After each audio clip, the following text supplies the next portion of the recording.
It's time for Pure Performance.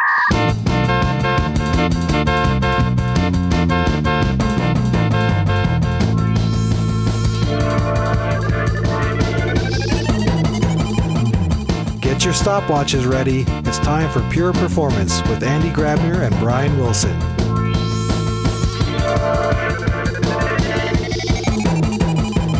Welcome everyone to another episode of Pure Performance. I guess you guessed right. This is not the voice of Brian Wilson, but maybe he actually did an intro. Unfortunately today, fortunately for me, because I have exclusive time with our guest today. Normally I have Brian Wilson with me doing this podcast. He typically comes up with a great joke or a strange story in the beginning about some of his latest dreams that he had. Today we'll skip all of this because we have an exciting topic, a little bit of an unusual topic maybe for us, or a new topic. My guest today is Mark Forrester. If I look at his LinkedIn page, it says Digital Readiness Manager. And if I keep reading, it says BizOps, taking digital initiatives from design to BAU support. There's a lot of things in here that I want to ask Mark. Before I ask him all these questions, I actually want to welcome Mark to the show. Mark, thank you so much for being here. Do me a favor. Can you quickly introduce yourself to the audience?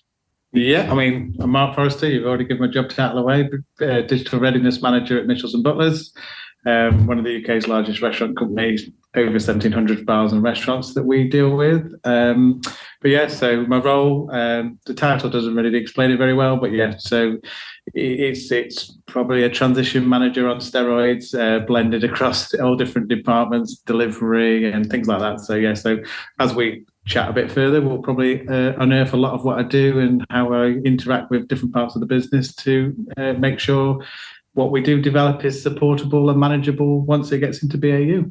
Yeah.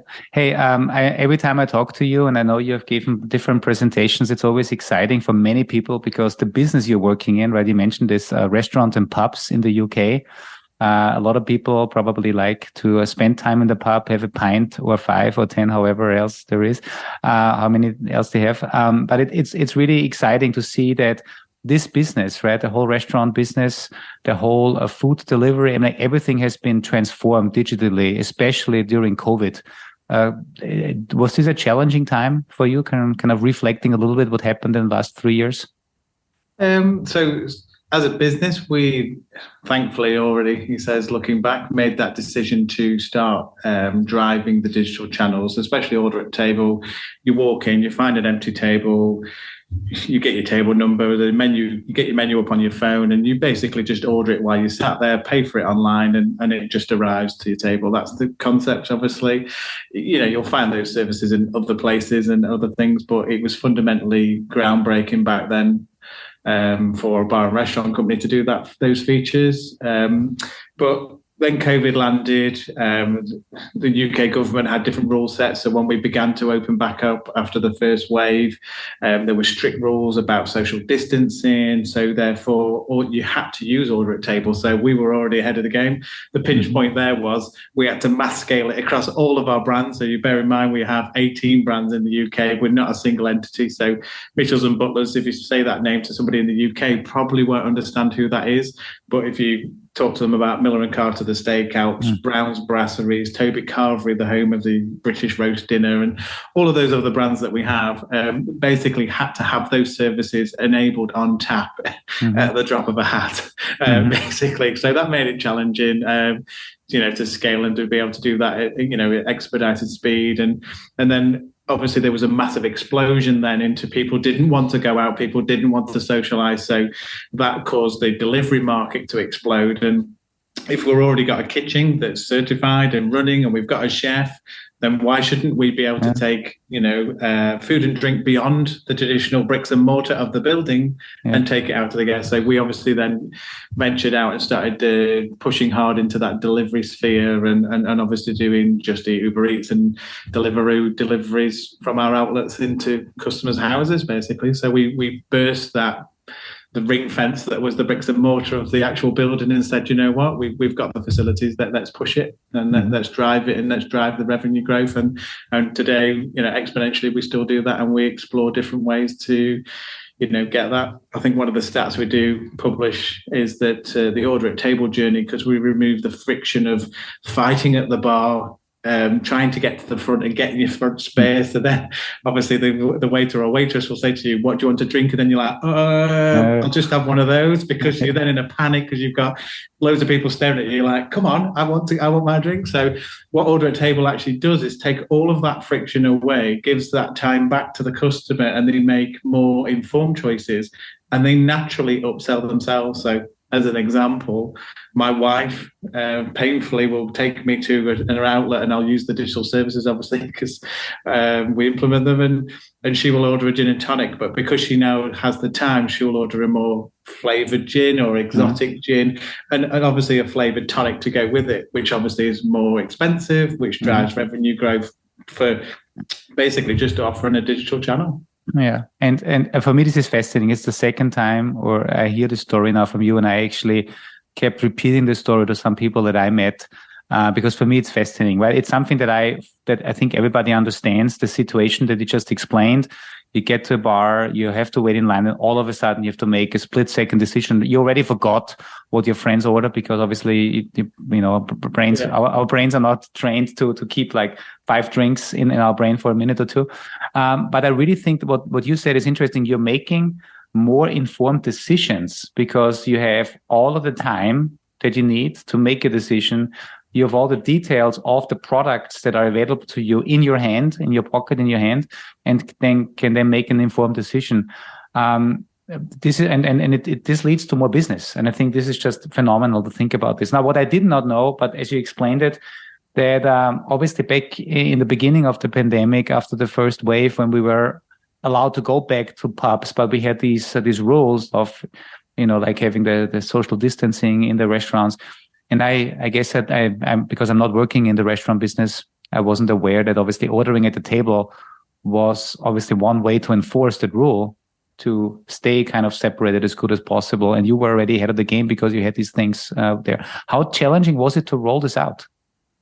Some brands easier than others. So we have a concept which we call hard and soft brands. So a hard brand is a Miller and Carter, which has got multiple entities, but they're all marketed under the same domain in effect. So flip that, and this is where Dan & Trace comes in. We have another brand which is premium country pubs.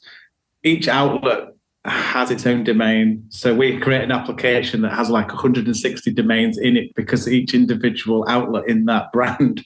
So that's where it becomes more complicated, because it's the way that we obviously architected that. So that's where we felt more of a pinch point of trying to deliver it. But, the needs must, we had to do it, limited resources. We were still, obviously UK government were helping businesses, but we didn't have, shall we say, the full team back working. But, we got there. So it was challenging. Dan & Trace helps. We understood where the pinch points was, when we did an additional brand where we had load, yes, we had successes, and we also had some issues, like I say, pinch points. But the beauty was that we were always comfortable that Davis AI will always be there and be going, right, okay, so it's not the web front end this time. We've now overloaded the API, and it's not scaled to size. It's not coping fast enough with the increase in demand. And you roll that out, and you come out of COVID and out the other side, and then we had the World Cup, Football World Cup.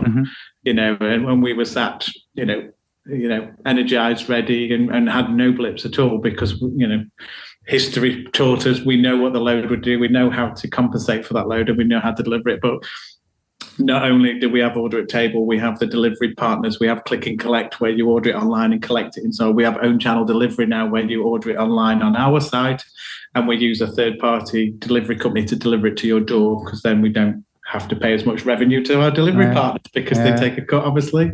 So it's about building those streams of going, right, okay, we've got delivery partners, customers buy into that, but if we can get them into our implementation, there's less overhead costs for us because it's on our platform. So we're looking to branch that out. There's so many different things and the spokes that we're doing now, and it all boils down to digitalization of that customer and where possible converting that journey digitally to get the insight. We're doing things with biz events where we're training an AI with, so you put a burger in your basket and they'll go, hey, do you want a drink with that?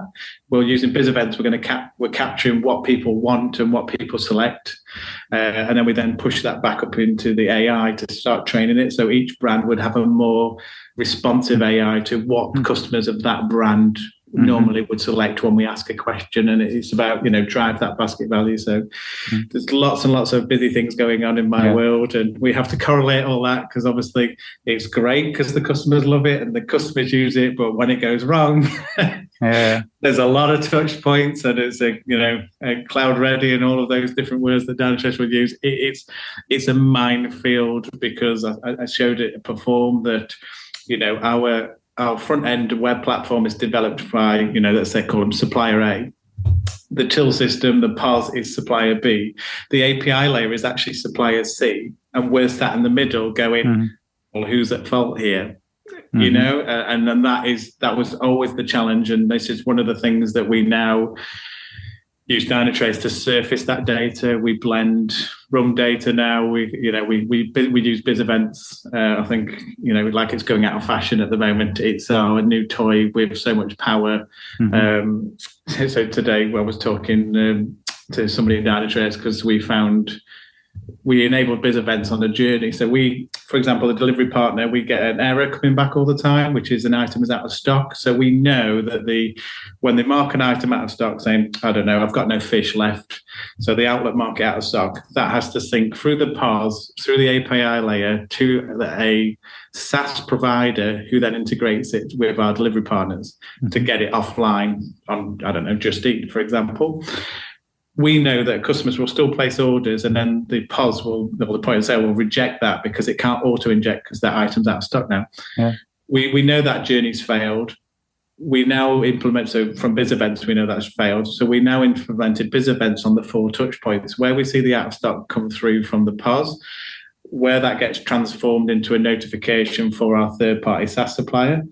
Now, when I say SaaS supplier, bear in mind that in a normal world, it would end there because it's SaaS and it costs, most suppliers will say no. We got our SaaS supplier to buy in to say, hey, guess what? If you tell us what's happening inside your world, then we're not going to log as many tickets because we'll know what happened to that order. So it helps you help us. So if we've got all the data, we don't need to disturb you. So you get less incident tickets from us because otherwise you're a black box. You're getting everything. So they said, oh, okay, let's see how this works. So we gave them an API key for Dynatrace so that they could push in biz events. Wow. So when they receive that out-of-stock notification, they send us in a biz event. And then when they push it to the third-party supplier with success or failure, they send us a biz event. So simple for them to implement. It's just a cloud event, push it in, everyone can read that online. But what that's done is allowed us to use business flow to link it together, 4 stages with a correlation ID. And then straight away, within 6 hours yesterday, I went straight back to our API layer and said, hey guys, why does it take 15 minutes from notification to even generate an external notification? So within 6 hours, BizFlow tells us that that's where the initial finding is, that's where the pinch point is at lunchtime when they're all marking their items out of stock over 1,700 restaurants. That's a lot of items. Yeah. So when they change the settings, and obviously they could mark something back in stock as well as out of stock, that process was taking 15 minutes. And in that 15-minute window, we were out of sync with our delivery partners. So this morning we've come back, we've got a plan, it's in the dev backlog. So within 6 hours of implementing that, showed us what we can do with business events and BizFlow. We've got the first iteration of improving the guest journey, improving the experience and reducing the errors, therefore driving revenue, less people having to key in orders. So that's less manpower required, et cetera, et cetera. So that's how we use Dynatrace. We're very dem-centric and customer journey-centric. Yeah. Wow. I mean, I had to take some notes, and there's so many things that you just mentioned. First of all, you are in a situation like I think many that listen in. That means you are not a classical software house. You're not a classical software vendor, but you obviously software powers your business, but you are depending on 1, 2, 3, or 4 different other vendors. And right. What I thought was really interesting, what you mentioned is many SaaS vendors, when you call their API, they don't want to give you insights in what's happening, right? Because they say, hey, this is my business, you pay for it, but I don't give you telemetry data or observability data. You convince them on the argument that if we know what's going on inside your system, then we can troubleshoot on our own and not ask you and open up a ticket and basically be a pain in the butt to actually then do troubleshooting.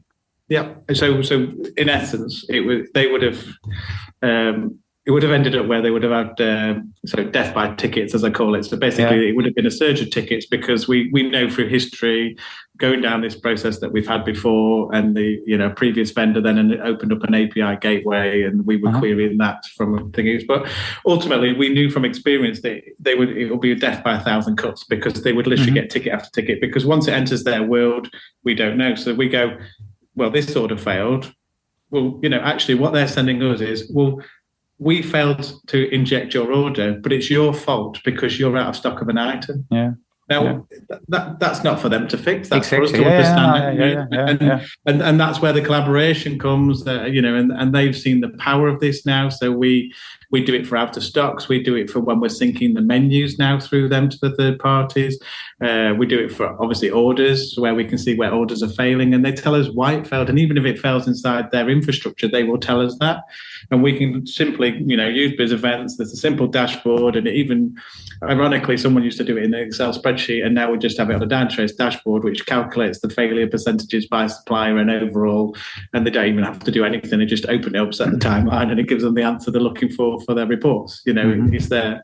So, that's the power of the biz events, that we've got all of that. And then obviously linking that into the business flow allows you to see the timings between each step. And then that's where we highlighted with, well, hang on a second, we know that the first stage is always going to be the trickiest and the longest to process, but I don't think anybody realized it was 15 minutes. And for our business to have got one of our suppliers and a SaaS supplier to come together to amalgamate all of that data, to do the timelines, to then figure out actually it's just that initial processing stage that's the first delay. The rest happens in half a second. We can see that in BizFlow.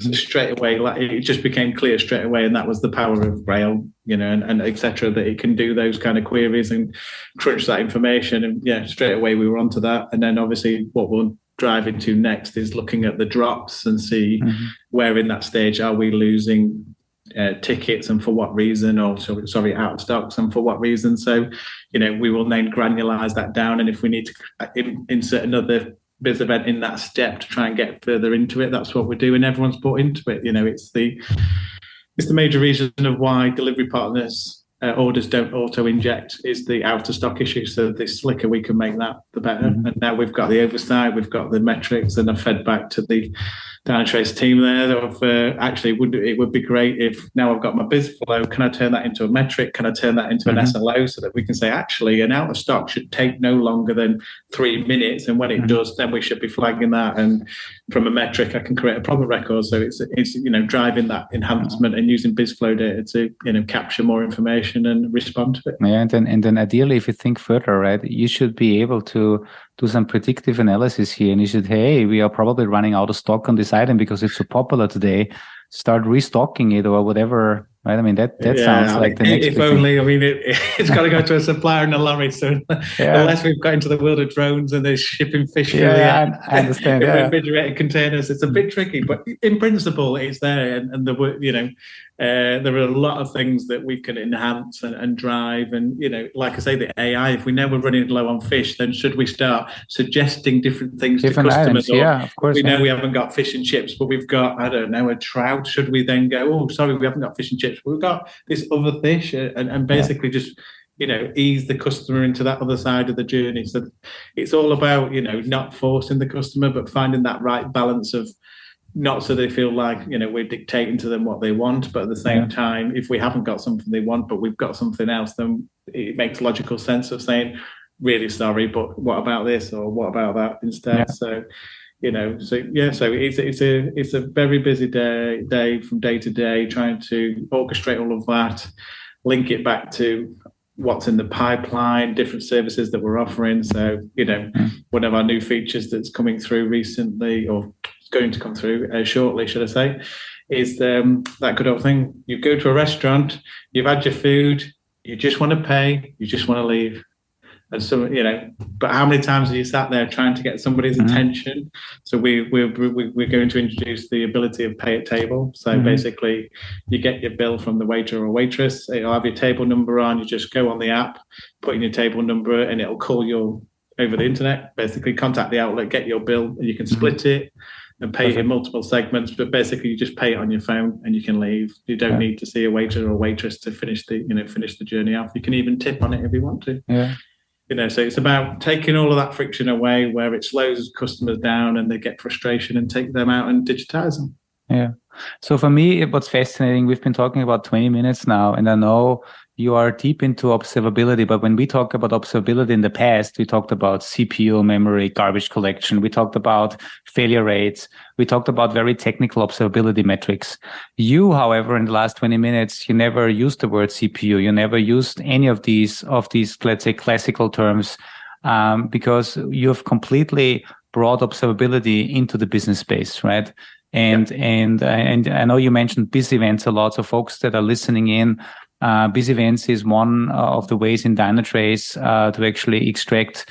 It's called busy events, but technically it's not just bound to business data. But ideally, what people do, like you, right? You are ingesting business data from API calls, from external systems, from your own systems that you run, and then you can run analytics on top of it. So coming back to the initial question that I had, so Digital Readiness Manager, if I listen to what you just said, for me, it sounds like you are kind of I'm not sure what the right term is for this, but you are really understanding the end-to-end business process in your organization, in your business, and then you try to make it observable from a business perspective, end-to-end, with all of the different vendors and places and suppliers involved, and then use this data to make suggestions for improvements, right? I mean, and supportability. So supportability, yeah.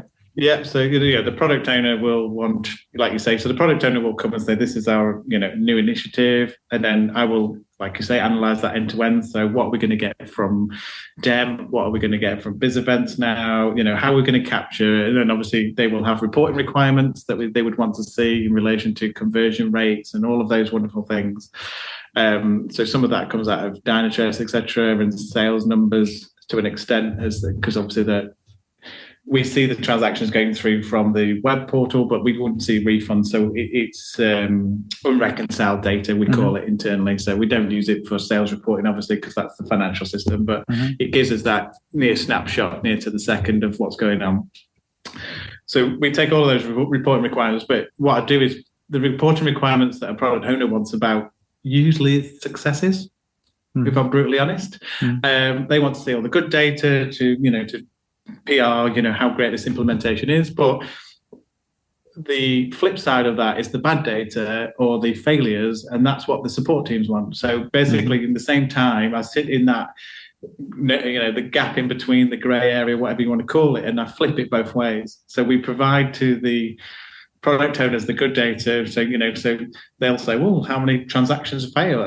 So we're successful and I'm great. But when we say for support, I go, right, this is how you're going to get your data for when it fails, and this is the reason why it's failing. So when I orchestrate a lot of the biz events and session metrics and things, it's about tying the two together in the one journey, so that we're not coming back and trying to reiterate stuff further down the pipeline, because it's always a challenge to get so we say non-functional things in afterwards, because they want to drive the initiatives, not for the support side. So we blend that together to create that simplistic view, and we just do it in one hit so that everybody gets what they need to be able to decipher what's going on, so support can understand what's talking to what, when it fails, how do I understand what that is, where is the basket, where can I see if it's a payment failure, what was the reason for the failure. All of that gets pulled out and dissected at that stage, so that when we deliver the product, if it failed immediately, support would understand exactly what's gone wrong. So that's the challenge that I have almost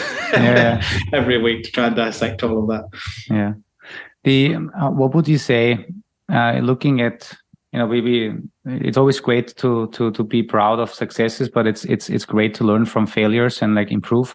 If you look at, let's say, things that don't go right in an order, what do you say? What's the percentage of a technical problem. Maybe, I don't know, really, you have an issue in your cloud environment. There's the connectivity issues. So what's the percentage of technical problems versus more business problems, like what you mentioned earlier, out of stock, or anything else that could go wrong in the business process, but not from a technical perspective, but more from something that you don't have under control that's not technically related? So I would there are more business problems than technical problems, if I'm honest. Technical problems because we've got segmented suppliers. In effect, they're all very good at their own little segments. So there's that. We get technical problems where one supplier hasn't spoken to the other, and there's been a change to the API, and the front end hasn't expected that, and then obviously you get that failure. But then, Davis is great at flagging that straight away. You're onto it in a flash. That problem record comes up very quickly. Job done. And I think that's the beauty, that the Davis AI means that the technical problems are unearthed very, very quickly. The hard ones to get your head around is like this out of stock thing where someone's flagging it. It's not really an end-to-end flow. There's no direct calls between it because it's traversing through many systems and many platforms. Now we've been able to link that together. So that's where we find the challenges. And not only that, it's we will implement. So I don't know whether the people will feel the same. Sometimes we have that element where we will, shall we say, contractual SLAs don't align. It seems so illogical, but you've got, we implemented a new integration from one of the, the data platform, and there was no out-of-hours support on that platform because before it wasn't digital-centric, and all of a sudden it's now got sucked into this digital-centric world. Whereas if someone makes a change, it's near real-time data changes within the API layer, so that feeds everything else. So we've taken it from this, it just sits over there and you change it and you've got batch processing nightly and you can kind of work with that. So now it's near real-time, and the SLAs around that application and the supportability of that application from that team is not customer-centric, it's not digital-centric, and that's then a business challenge that we have to overcome, understand what they are and understand what's going on and how we can resolve those. So they are the kind of, shall we say, BizOps kind of issues more than DevOps issues that we now face. So that if I understand this correctly, components that before the digital transformation had a different role and a different requirement and a different criticality, all of a sudden became extremely critical because they're powering everything.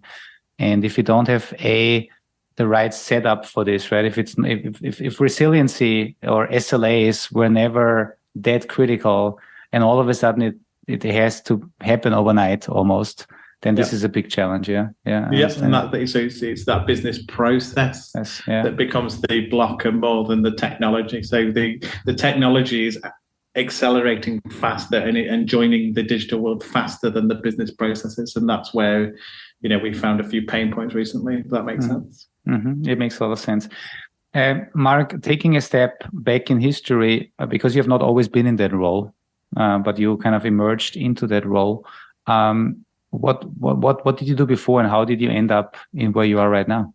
So if I go way back, I used to chuck bags of sand on a trolley for customers in a DIY store when I first started out in the world of work. But that's not where people are here to hear. So I've come from that.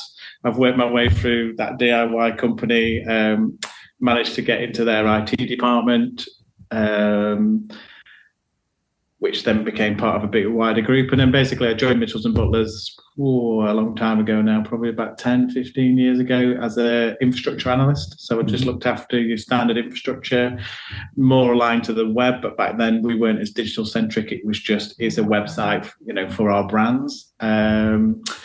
Changed from that to application support. So I did then look after the POS and the digital platform. We then separated that out and the POS went, and I looked after the digital platform. So I've always been close to the digital platform, and it's grown. And then obviously we did the big relaunch where we're going to drive digital, we're going to get centric. And we did have a different monitoring tool.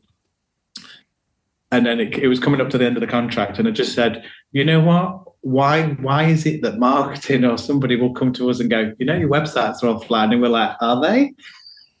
it's not a good sign. Really, and we basically we had this tool, and then every time we had a failure, we really couldn't extract any information out of it. It was very hard, and I had a team of 5 looking after all these brand websites. Like you say, we outsourced the biggest scale of it all. And that's when we chose Dynatrace. Yeah, we looked at the Gartner Quadrant. Dynatrace was number 1 then, and we were like, okay, let's have a look at the website. Oh, that looks quite flashy. Apparently, it does all of this wonderful stuff and tells you when they've got a fault. We're all like, yeah, whatever. We've seen this before. We put it into our Azure test platform that we were playing with, and it did what it said on the tin. So, and from that point, we've never looked back, and it's changed. It changed our monitoring. It changed the way we see issues. Changed the team, because we went from this team that basically we were ducking every time we left our desk, because if somebody wanted us, something was broke. And now this team is central to it all. We can see where outlets aren't configured properly, so we use Dynatrace to alert us for that, and we're proactive. We're saying to the people that are setting up the brand websites, of this outlet isn't configured right, so our digital services won't work, and basically we've now become that completely the opposite, that everybody wants a piece of our time and we can't facilitate all the requests. So it's flipped. The team would love it more in that world now, because it's not it's broke, what haven't we done. It's more about how can we help you.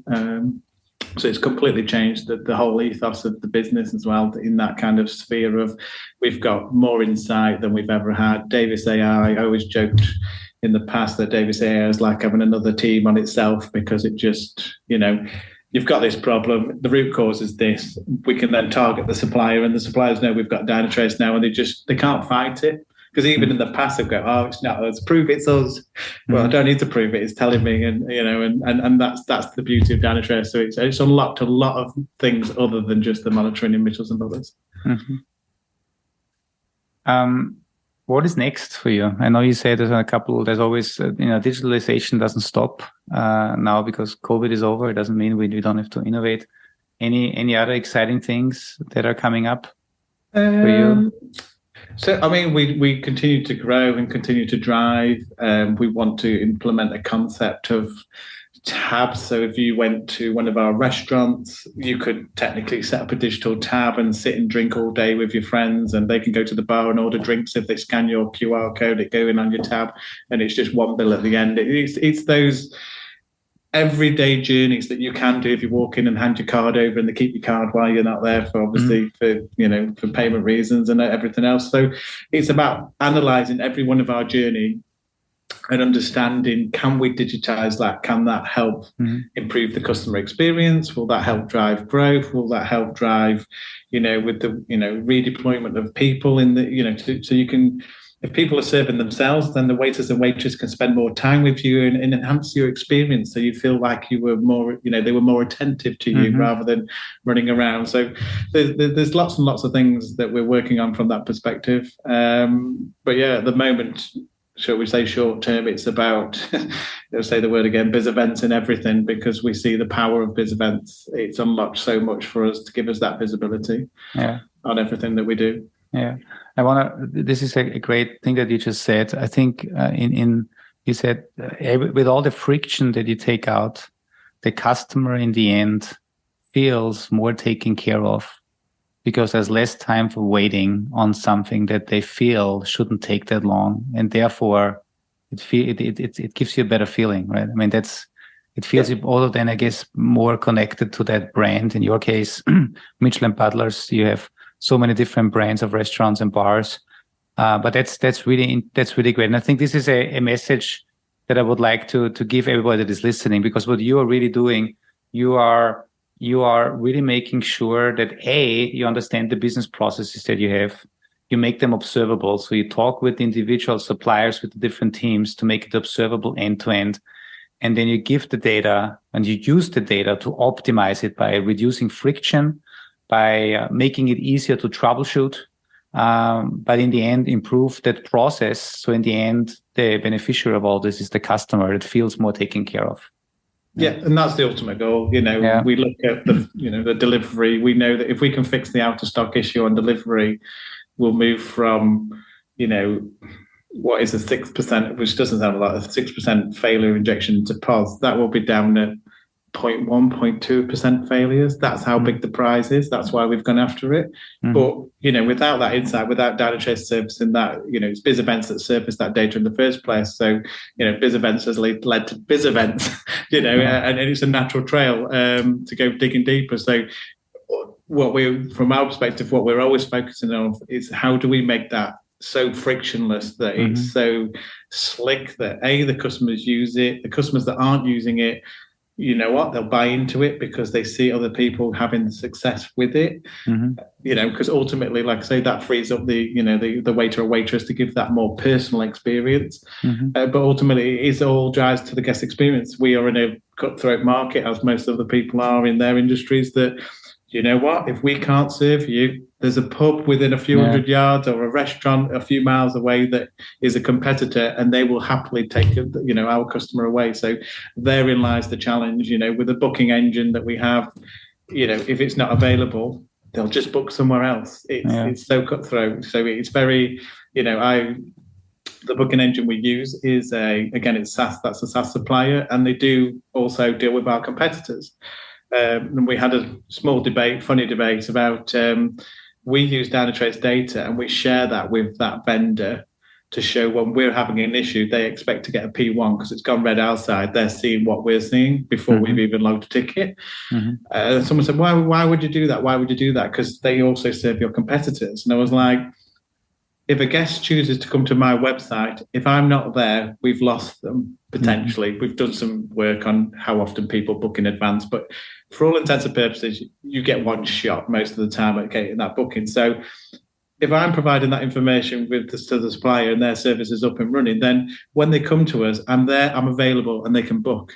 If I'm not, they know, and the faster they fix it, yes, they fix it for everybody else, but at the same time, I'm back up and running. So ultimately, we win because they visited us. And it's not about, yes, somebody else might get benefit, but ultimately it's about that return, that MTTR, that time to, restoring the service. And if sharing my data with a third party means that that's what happens, then so be it. Yeah, somebody else might win ultimately, but, over the grand scale, looking at it, hypothetically looking at it, from a different perspective, if we're there, we can take the booking, we've snaffled the booking, we've got the customer, and that's the objective, to always be there, be ready, and have the service available so that we can execute it every time the best we can. And when we can't, get Dynatrace to tell us why. Let's go dig in, let's find the friction, let's remove the friction, let's move forward. Oh. And I think that's a great testament to how far observability has become, right? I mean, what came out of observability? If you think back, we started with, I guess in your world, right? When you started years ago in IT, you were probably looking at I don't know, CPU metrics and network metrics and things like this. Yeah, I remember writing a .NET application that would contact all of the servers in all of the DIY outlets to run the ILO metrics, to then use PowerShell scripts to consume the health status of the server. Because we didn't even have a monitoring tool. We were using ILO to pull in the metrics and say, what is the temperature, what's the and we were then obviously using code to do it. And then you think today, Dynatrace gives you that. And in a way, it's funny you don't mention CPU, because in Dynatrace and with Davis, you just take it for granted because it does, brutally honest, it does such a good job. It almost becomes secondary because we move on, and who in 10 years will we talk about, what we're talking about now, because the product be that powerful that there'll be new initiatives, and it'll be automatically linking Biz Events and understanding, if it's got Smartscape and understand how things talk, then it'll understand where the Biz Events are coming from and tie all of those together. And, the world is your oyster. It's exciting. I do love it because I do love the product. As anybody that knows me will know, inside Missiles and Butlers, they call me Mr. Dynatrace. So there you go. I've even got the label inside the business because I see the power, I see its potential, and we've just got to harness it in the right way to get that data and ultimately to serve the customers. I've always had I started out in that world, putting bags of sand on a customer trolley, helped them put it in a car, and ultimately, what makes the business move? it's the customers. Without the customers, without the revenue, doesn't matter where you are in the business, at the outlet, at the head office, or anywhere else in the distribution center, unless people are coming and you're driving that revenue and you're getting that revenue, then the business has no legs and has no cash flow. And without cash flow, you're pretty much in trouble. Yeah. So I think that's also a nice, maybe closing of this. I think this should be an inspiration for many that feel like, what's next for me also in a career, because you made a big step in your career, or you progressed, and now you are really helping your business to look at business relevant data and then give this data to the right people at the right time to make the right next business decision to improve the business in the end, to help the customer have a better experience. I think that's the great thing. And so folks, if you're listening to this, right, we always talk about how do we get end-to-end traceability of transactions using open telemetry or other ways. What we are doing now is we're elevating this, and we need to figure out how do we get end-to-end business visibility into your end-to-end business processes that are not just spawning 1, 2, or 5 microservices, but actually multiple systems, multiple steps, processes that can take a minute, an hour, a day, or even longer. And we need to figure out how we get all this data, how we connect it, and then drive the right decisions. And I think that's an exciting world we live in.